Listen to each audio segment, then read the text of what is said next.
Let's say you're the owner of a business and you hire two employees to help you to make sales and generate money for your business. Now, both of these employees have the exact same qualifications. They have the same amount of work experience. They have similar degrees or other educational qualifications.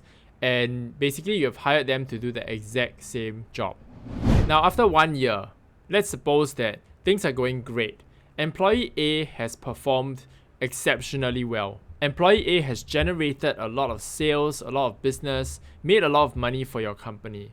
However, employee B maybe has not performed so well. So now you have these two employees who have performed very differently. What do you do? Which employee do you promote? Which employee are you going to assign more responsibilities to and give a bigger range of products to sell? My guess is the majority of people are going to say, Employee A, promote employee A.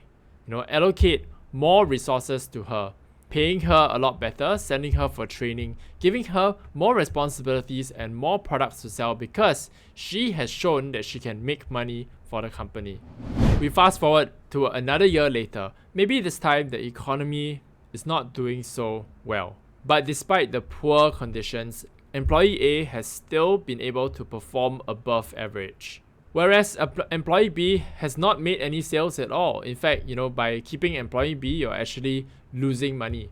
Now, let's say you have assessed your company situation, your financial situation, and you have decided that, you need to cut some costs. You need to let one of these two employees go. Which one are you going to let go? My guess is the majority of people are going to logically say, employee B, your time is up. We gave it a shot, but it's not working out. It's time to go. Goodbye. In both scenarios, it seems that everyone's able to point out the most logical thing to do.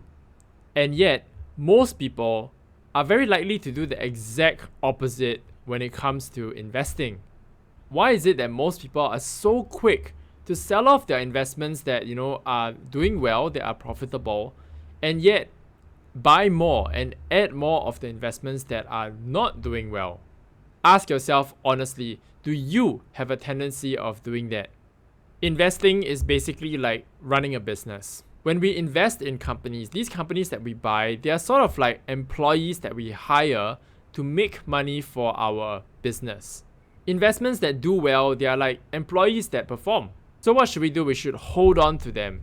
We actually should allocate more to them, invest in their success so that we can all succeed together. Investments that don't do well are like employees that don't perform. And if they consistently don't perform, what then do? We let them go. No hard feelings. Maybe it was just not a right fit. The key lesson here that we can apply from HR policies to our investing is that we cut our losses early. And our investments that are doing well, we hold on to them. We allocate more resources to them.